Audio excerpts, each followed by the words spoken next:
पग चलय सुनय विनुकाना करबिन करम करे विधिनाना आनन रहित सकल रस भोगी विन वाणी भक्ता बढ़ जोगी। ओम साई राम मित्रों, आज का ब्लॉग आप सभी हमारे साईं परिवार के लिए विशेष लाभकारी और कल्याणकारी है, क्योंकि आज के ब्लॉग में अपने साईं परिवार के लिए बहुत ही विशेष ब्लॉग लेकर के आए हैं कि जब आपके जीवन में कुछ अच्छा होने वाला होता है तो आपको कैसा संकेत मिलता है, आपके घर परिवार में क्या माहौल चेंज होता है, कैसे सिम्टम आता है, ये चीज आज हम बताना चाह रहे हैं। और जब आपके घर में ऐसा सिम्टम मिले तो आपको क्या चीज और बढ़ाना चाहिए, करना चाहिए, वो चीज आज आपके लिए लेकर के आए हैं। और निश्चित रूप से आपके जीवन को साईं की कृपा का एक नया आयाम प्राप्त होगा। आज मैं आपको ये भी बताऊंगा कि साईं की कृपा प्राप्त करने का सबसे सरल और सबसे इजी तरीका क्या है, ये चीज आपको जानना बहुत जरूरी है। तो आइए सबसे पहले तो हम लोग समझते हैं कि जीवन में जब आपके बहुत सारे ऐसे हमारे साईं परिवार के लोग हैं या बहुत सारे बाहर से भी है, लोग फोन करते हैं कि गुरुजी हम तो ये पूजा ये व्रत कर रहे हैं, हमारा कुछ नहीं हो रहा है। अरे आप ये सोचिए कि आपको 2 रोटी मयस्सर हो रही है एक छत के नीचे, और उस व्यक्ति को सोचिए जो फुटपाथ पर, जिसको छत भी नहीं नसीब है, जाड़ा गर्मी बरसात वो फुटपाथ पे पड़ा, एक रोटी भी उसको नसीब नहीं हो रही है। आपको तो कुछ मिल रहा है ना, तो शुक्रिया करना चाहिए ईश्वर का, लेकिन आपको वह चीज भी मिलेगा जो आपने संकल्प लेकर के पूजा किया। कैसे मिलेगा, ध्यान दीजिएगा। उदाहरण के लिए मैं बता रहा हूं, तुलसीदास जी ने लिखा है ना कि धीरज धर्म मित्र अरुनारी आपत्ति काल परखिए चारी। धीरज, धैर्य, धर्म, मित्र और आपकी स्त्री की परीक्षा आपत्ति काल में होती है। एक चीज बता दे, जब आपका आपत्ति काल आता है, अगर आपत्ति काल में आपने अपने धर्म को छोड़ दिया, अपने धैर्य को छोड़ दिया, तो आप विलीन हो जाते हो, नष्ट हो जाते हो। इसीलिए कहा जाता है जब आपत्ति काल आए तो अपने धैर्य को और दृढ़ प्रतिज्ञ होकर, अपने धर्म को और दृढ़ प्रतिज्ञ होकर के पकड़ कर चलिए।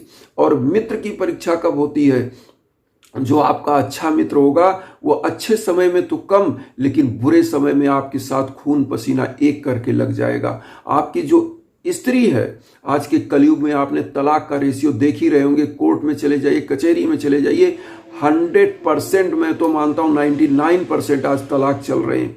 तो होता क्या है कि अगर आपकी अच्छी स्त्री है तो आपके साथ कंधे से कंधा मिला करके, और एक जो अर्धांगिनी का रोल कहा गया है ना, स्त्री तो माँ के रूप में है, पत्नी के रूप में है, बहन के रूप में है, वो हमारी सबसे बड़ी तो जो धरा है ना, माँ के रूप में, जहाँ जिस माँ के आंचल में हम बढ़े। लेकिन अगर आज हम देखें इस कलयुग में तो विडंबना यही है कि स्त्री पुरुष का, घर परिवार का दाम्पत्य जीवन क्यों टूट रहा है, इसीलिए क्यों आपसी विश्वास खत्म।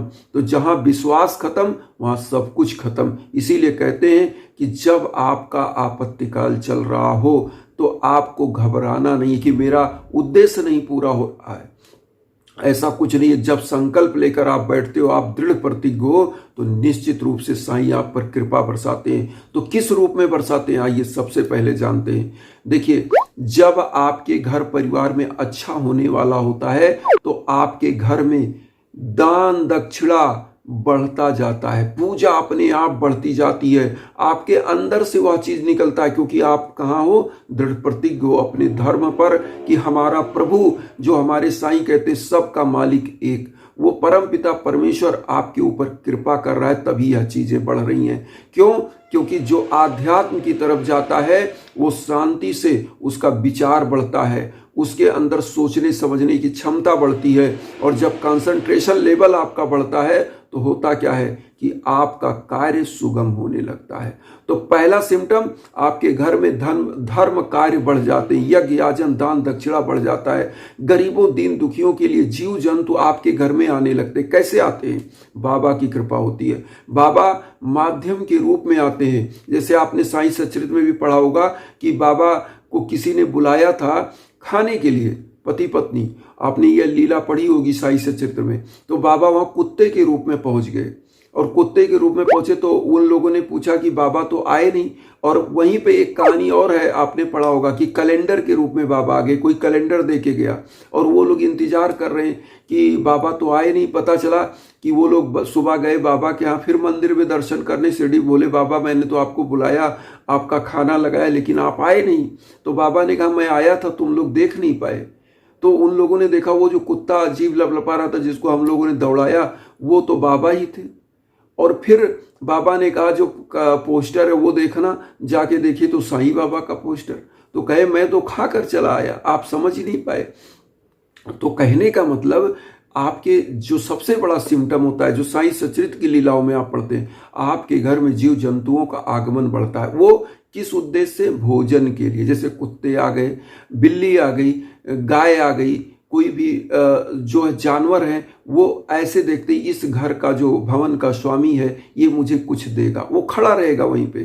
तो ऐसे जीव जंतुओं को मारना नहीं चाहिए। जब आप पूजा पाठ कर रहे हो, आध्यात्म में अच्छे से लगे हो, तो दया करना चाहिए। इसीलिए साईं के बारे में आपने पढ़ा होगा, साईं सच्चिदानंद में बाबा 4 से 5 घर भिक्षा लेकर आते थे और वो सब बांट देते थे। तो दूसरा सिम्टम ये हो गया कि आपके घर में जीव जंतुओं का आगमन बढ़ता है, आपके घर में मेहमानों का आगमन बढ़ता है। और मेहमान हमारे यहाँ पुराणों में लिखा हुआ है, वेदों में लिखा, आतिथ्य देवो भव, मतलब जो अतिथि है वह देव के समान है। तो ऐसे समय में जब ऐसी चीज बढ़ रही हो तो आपको समझना चाहिए कि कुछ ना कुछ आप में विशेष है, तभी ये लोग आ रहे हैं, बाबा की कृपा बन रही है। ऐसा नहीं कि गुस्से में झिड़क दीजिए, कोई मेहमान आया अरे बैठिए ये हो।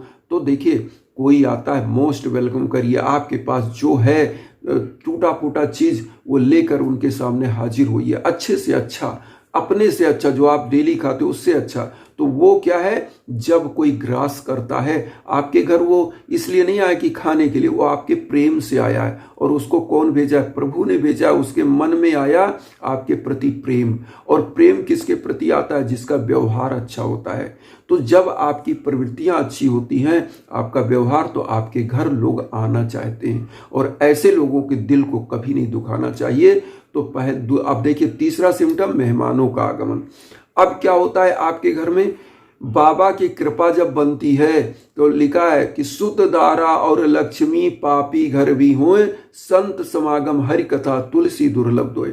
जब आपके घरों में दान दक्षिणा यज्ञ याजन संतों का समागम, मतलब आपके घर कोई ऐसे भिक्षुक आए जो संत के रूप में है, अगर कुछ आपके पास है दान दक्षिणा के लिए, अन्न दान, थोड़ा सा अगर कोई वस्त्र दान मांगता है तो वस्त्र दीजिए यथा समर्थ। ये नहीं कि अंधभक्ति में आप समझिए उसको पैसा चाहिए कि कपड़ा चाहिए, उसी हिसाब से आप अपने उद्देश्य से उनको दान करिए। तो ये होता है। और यज्ञ याजन बढ़ता है। इसीलिए हम बार बार कहते, देखिए जब भी जीवन में भीषण बाधा आए तो यज्ञ करें। हम क्यों कहते हैं? क्योंकि देखिए दूध पूत लक्ष्मी तो पापियों के घर भी होती है, लेकिन यज्ञ याजन हवन पूजन कथाएं हरि संतों की आगमन, ये किसके घर होता है? जो सौभाग्यशाली हैं। तो जब सबसे बड़ी चीज हम बताएं, ईश्वर के प्रति आस्था रख करके ही हवन के लिए संपर्क करें। हम बार बार कहते हैं, इंस्टाग्राम का जो लिंक देते हैं, क्यों देते हैं? कि आपके अंदर अगर आस्था है, विश्वासम फलति सर्वदा, विश्वास है तब यज्ञ याजन होता है। आपके नाम और गोत्र पर जो संकल्प होकर यह हवन होता है, दिव्य हवन, ये ऐसे नहीं हो जाता एक दिन में। 15-15 दिन आपके लिए मंत्रों का जप चलता है, फिर हवन होता है। तो आप समझ सकते हैं कि कितना श्रम साध्य होता है। लेकिन यहाँ पर लोग 2 मिनट समझे, उसके बाद उसी में फैसला। तो यहाँ समझने की जरूरत है कि ऐसी चीजें जब आ रही हैं तो बाबा की कृपा है। अगर आपके घर में ऐसी चीजें हो रही है, आप नहीं करा रहे हो, आपके अंदर जो सद्विचार आ रहे हैं वो बाबा प्रकट कर रहे हैं, उत्पन्न कर रहे हैं। वरना तो आपके विचार ऐसे भी कर देते हैं बाबा। जो व्यक्ति को बाबा नहीं चाहते तो नकारात्मकता किस रूप में आती है? जो व्यक्ति बाबा के लिए शंका में होता है, बाबा ने 11 वचन में क्या कहा है? जैसा भाव रहा जिस जन का, वैसा रूप हुआ मेरे मन का। अगर आपके अंदर बाबा के प्रति नकारात्मक विचार है तो बाबा अपने से दूर हटाते हैं, कहते जा, तुझको क्या चाहिए? संपत्ति चाहिए, धन दौलत, सब दे देते, जा, तू यही चाहता ना तो मुझे भूल जा, भौतिकता में विलीन हो जा। वो विलीन रहता है उसी भौतिकता में। लास्ट में क्या होता है कि उसका अनर्गल रूप से धन भी क्षय हो जाता है, परिवार भी क्षय हो जाता है। क्यों?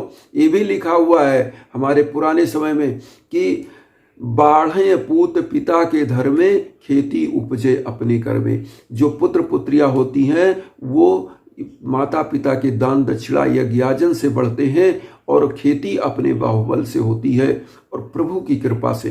तो ये चीज़ें हैं। यहाँ पर सबसे बड़ी चीज़ें हैं कि हम लोगों को जब ऐसे सिम्टम मिले तो क्या करना चाहिए। इसीलिए हम कहते हैं गरीबों दीन दुखियों को आप अपने घर में क्या करिए, दान दक्षिणा दीजिए, अन्न का दान कराइए, खिचड़ी बांटिए, जितना आपका समर्थ है ना उतना। हम ये नहीं कहते कि अपने समर्थ से बढ़ के, भाई आपका समर्थ एक रोटी का है तो एक रोटी का 10वां हिस्सा किसी जीव को, किसी गरीब को देना चाहिए, हमारा फर्ज है। अगर हम मानव बन के पैदा हुए हैं तो ये हमारा फर्ज है कि हमारा भी कर्तव्य है, कुछ कर्तव्य समाज के लिए, परिवार के लिए है, माँ बाप के लिए है। और जब साईं की कृपा बनती है तो आपको बता दे पूरा परिवार में खुशियां आती है। ये सिम्टम है, अपने आप खुशियां आती है, अपने आप यज्ञाजन बढ़ता है, नई नई चीजें आने लगती है आपके घर में, खरीद खरीद के आती है। ये बाबा की कृपा ऐसी चीजों में, ऐसे समयों में जब आपके घर में नई नई चीजें आ रही हैं, जमीन जायदाद मकान खरीद रहे हैं, ये बाबा की कृपा बन रही है। ऐसे समयों में आपको यज्ञ याजन, दान दक्षिणा, हवन पूजन, अपने घर में बाबा की कृपा के लिए पूजा, गरीबों दीन दुखियों के लिए कुछ ना कुछ करते रहना चाहिए। ये सब सिम्टम है।